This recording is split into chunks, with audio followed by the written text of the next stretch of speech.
이 재판 얘기를 좀 하겠습니다. 요즘에는 아주 중요한 재판들이 대장동과 네. 관련해서도 계속 열리고 이재명이 공직선거법 위반 혐의 재판에 나갔습니다만은 기자들이 뭐 여러 가지 질문하는데 입 꾹 다물고 들어가대요. 혹시 무슨 말했다가 재판부 심기를 건드리면 안 되겠다 생각했는지 지금 그 김용 재판이 진행이 되고 있습니다. 2021년 김용이 20억을 유동규한테 요구를 해가지고 남욱을 통해서 8억 4,700만 원이 받은 거. 그게 이제 뇌물이고 정치자금법 위반 혐의 그 재판을 하고 있는데 16일 그 재판에서는 지금 중앙지검 형사 합의 22부에서 하고 있어요. 거기서는 이 김용호고 유동규고 이 돈 전달 시기, 전달 장소, 방법을 놓고 서로 어떻게 보면은 법정에서 그냥 언성을 높이면서 한바탕 싸움을 벌인 모양이에요. 일종의 쇼를 한 거죠. 예. 이제 그게 뭐 쇼라는 나쁜 뜻의 쇼가 아니고 제가 저번 이 시간에 말씀드린 거 그대로 이게 예, 그대로더라고요. 예. 그러니까 지금 유동규는 돈을 분명히 전달했다고 하고 그 구체적인 전달 방법이라든가 이런 걸 아주 자세히 얘기를 하는데 김용 측에서는 돈 받은 적 없다. 그리고 유동규의 발언 중에 조금 뭔가 틈새가 있는 거 아닙니까? 예. 그걸 지금 물고 늘어지더라고요. 그 제가 그러지 않습니까? 이게 이제 뇌물 사건인데요. 예. 뇌물 사건에서 유동규가 남욱으로부터 받은 돈을 김용한테 어떻게 전달했느냐, 전달했냐 안 했냐 문제부터 예. 전달했으면 어떻게 전달했냐. 제가 그랬지 않습니까? 이게 뇌물에 있어서 그 다투는데 제일 큰 게 이제 어떤 봉투에 담았냐, 예. 어디에서 전달했냐. 그다음 몇 시에 만났냐 이런 게 아주 정점이 돼요. 보통 네, 뇌물 그런 것 사건은. 같아요. 예. 네. 그러면서 이 전달했다는 사람의 특히 전달받은 그 뇌물을 받은 입장에서는 전달한 사람의 어떤 말에 신빙성을 깨뜨리려고 하는 게 뇌물재판입니다. 당연히 그렇겠죠. 뇌물재판의 네. 변호사들 전략도 그렇고 그래서 이번 유동규 씨가 아마 정의로 나왔을 겁니다. 예. 예, 나와가지고 이 쇼핑백에 담아갔다. 어떻게 담았냐? 그 3개로 만들어서 돈 뭉치를 예. 2개는 밑에 세로로 깔고 하나는 가로로 세우고 가로로 세우고 테이프로 3번 예, 봉합해가지고 테이프로. 또 다시 어디 넣어가지고 이제 그거를 다시 예. 쇼핑백에다 또 넣고 예. 찢어질 수 있잖아요. 예, 무거우니까. 그러니까요. 예. 그래가지고 전달했다는 건데 제가 말씀드린 대로 유동규 씨가 있죠. 전달을 만약에 안 했으면은 그렇게 증언할 수가 없어요. 아무리 꾸며내는 제가 유동규 씨라면 전달 안 했는데 이제 김용 씨를 갖다가 어떤 그 구렁텅이에 빠뜨리기 위해서 거짓말을 하기 위해서는 있죠. 네. 3억 마련해가지고 전달했습니다. 어떻게 전달했냐 물으면 그냥 쇼핑백에 넣어서 전달했습니다. 이 끝 더 이상 할 게 없어요. 예. 그런데 유동규 씨 말은 진짜 저는 너무 구체적이라서 2개는 세로로 뭐 하나는 가로로인가 뭐 이렇게 거꾸로인지 모르겠지만 걷다가 3번을 테이프로 붙이고 예. 이 정도 하려면 있죠. 이건 자기가 경험하지 않고는 말하기 힘든 겁니다. 거기다가 이제 장소 문제도 예.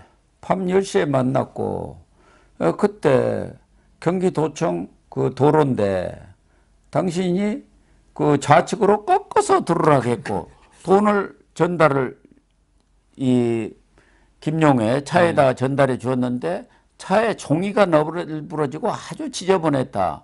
그래서 김용희가 잠깐 담배 피우면서 얘기하자 해갖고 옆 공원에 가서 얘기한 담배도 거. 같이 피웠지 않냐. 그런 얘기까지. 그러니까 그 중에 있죠. 지금 말씀하신 거 있잖아요. 우측으로 꺾는지 좌측으로 꺾는지 예. 이런 거 하나 틀리면 이게 유동규 씨 말은 신빙성이 그래도 떨어지는 거예요. 예. 일반인들 볼 때는 좌측으로 꺾었는지 우측으로 꺾었는지가 별거 아니라고 생각할지 몰라도 예.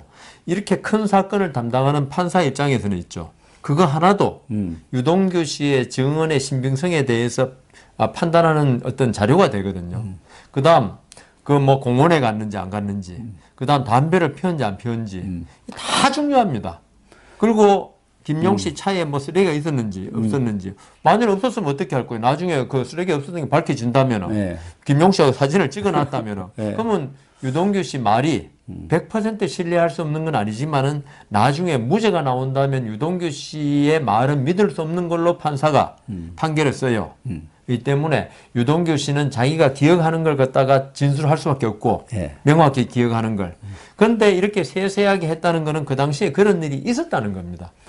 그러니까 재판부도 예. 그 3억 원을 담으면은 4kg라고 그러네요. 아, 그렇군요. 그러니까 재판장이 그걸 법대로 올려놓으라고 해갖고 이렇게 들어보고 저렇게 들어보면서 예.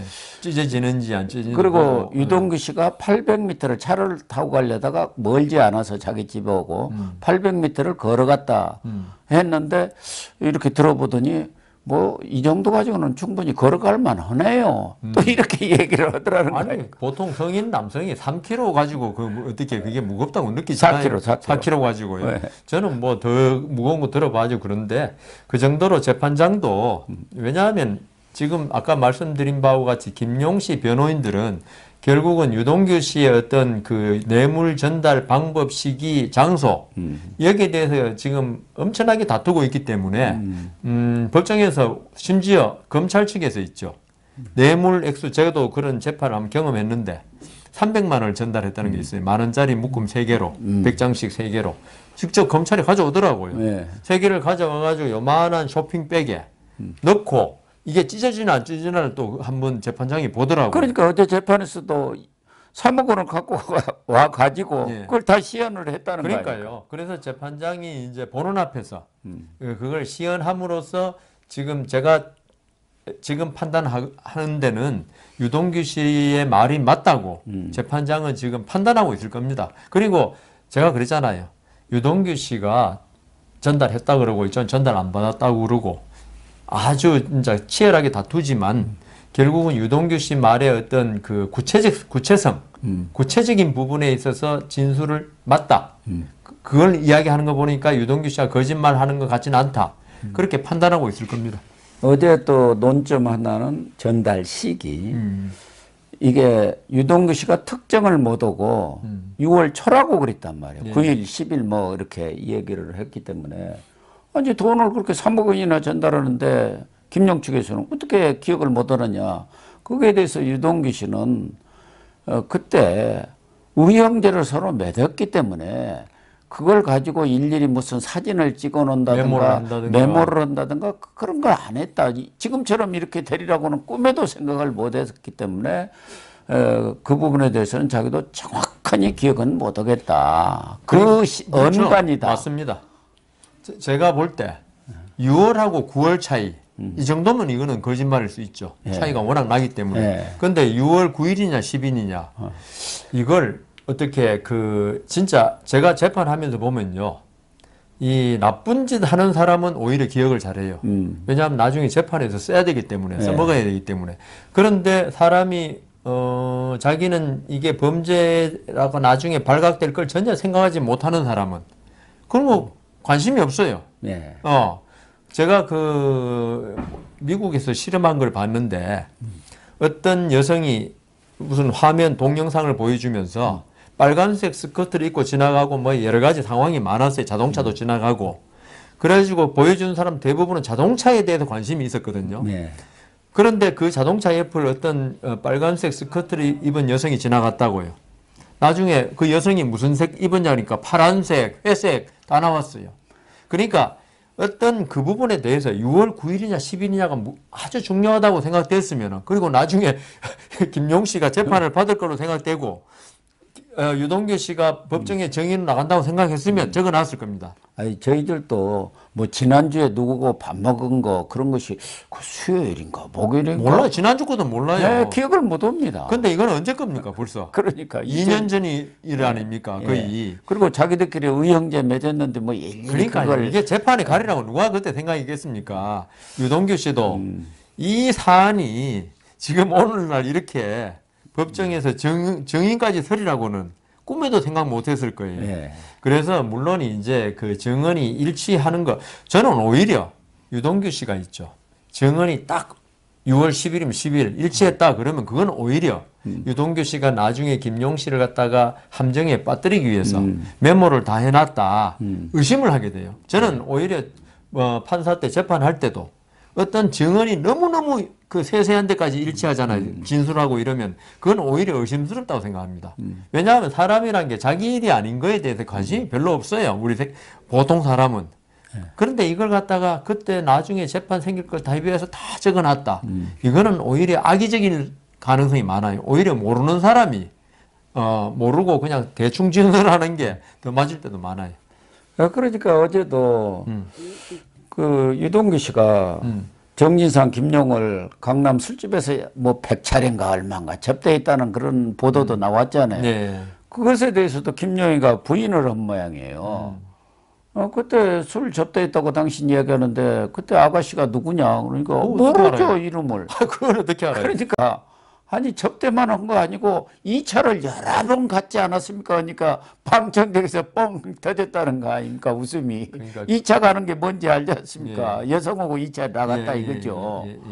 그러니까 김용 측도 예. 아마 변호인이 그렇게 물었을 것 같은데요. 근데 변호인이 어제는 그 김용 본인이 물었더라고요. 예, 피고인 그렇더라고요. 보통 변호사가 있으면은 피고인 본인한테 신문을 잘 허용을 안 합니다. 왜냐하면은 저도 재판할 때 이렇게 판사 때 보면은 피고인 본인 보고 물으라 그러면요 싸움해요 둘이. 그래서 어제도 그냥 원성을 높이니까 재판부가 그걸 또 좀 이게 네, 가랑쳤다. 자제시키고 했는데요. 자제시키고 있다고. 제가 보니까 변호사들은 그래도 좀 자기가 법조인이고 한 걸음 떨어져 있잖아요. 예. 그러니까 법리적으로 뭐 하려고 그러는데 피고인 본인하고 예. 자기의 반대되는 증인이 나오잖아요. 검찰 측 증인이죠. 물론 유동규 씨가 나오면 감정 싸움이 돼버려요. 예, 그렇게 그래서 진짜 그게 본질은 이야기도 안 하고 예.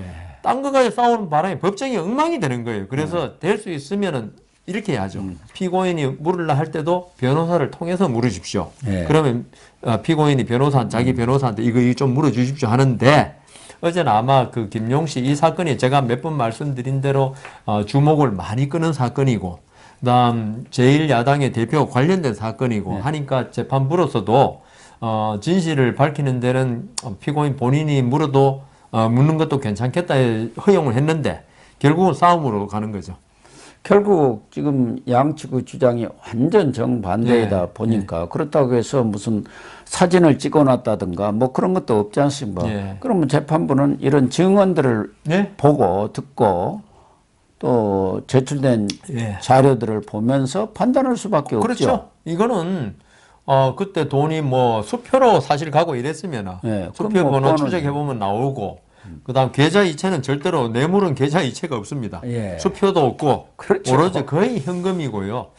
그런 상태에서는 진술밖에 없습니다. 결국 진술밖에 없는데 그래서 저는 유동규 씨 진술 이런 데 대해서 누구 진술이 과연 믿을 수 있을 것인가 그 사건이고 그다음 또 하나는 이제 진술 플러스 그 당시 정황을 봐야 한다는 거죠. 전체적인 정황에 의해서 돈을 줬을 것이다라는 추측을 낳게 하는 간접 사실이라 그래요, 우리는. 그런 간접 사실들이 많이 인정되면 그게 유동규 씨 증언하고 합쳐서 유죄로 인정하고 이런 거죠. 어쨌든 뭐 재판 내용을 보면은 유동규 씨가 아주 구체적으로 또 설득력 있게 증언을 하고 있지 않습니까? 그렇다고 한다면은 이 결과도 좀 뻔할 것 같아요. 제가 뭐 섣불리 판단하기는 뭐 제가 재판 기록을 안 본 상태에서 하지만 지금 유동규 씨 증언이라든가 그다음 이 사건에서 그 남욱 씨도 진술 메모까지 있지 않습니까? 남욱 씨 돈 신분은 그게 그러니까 유동규 씨 진술만이 아닙니다. 그 남욱 씨의 메모 그다음 남욱 씨가 아마 제 생각에 현금을 집에 가지고 있지 않다면은 그 당시에 은행에서 출금을 했을 겁니다. 그렇죠. 그때 뭐 어떻게 빌렸다는 게 다 나오니까. 돈이 뭐 1, 20만 원도 아니고 지금 수억인데 이 때문에 검찰에서 제가 기록은 안 봤지만 있었으면 제출이 됐을 겁니다. 남욱 씨가 그 출금한 내역. 그 당시에 그 돈이 물론 꼬리표는 없죠. 이게 뭐 김용한테 가는 돈, 꼬리표, 수화물 꼬리표가 달아놓지는 않았지만은 추측이 되잖아요. 그 당시에 출금을 했고 그 돈 중에 얼마가 유동규한테 갔고 그랬으면 이거는 유동규가 이 증언하고 합쳐보면 김용한테 줬을 것이다.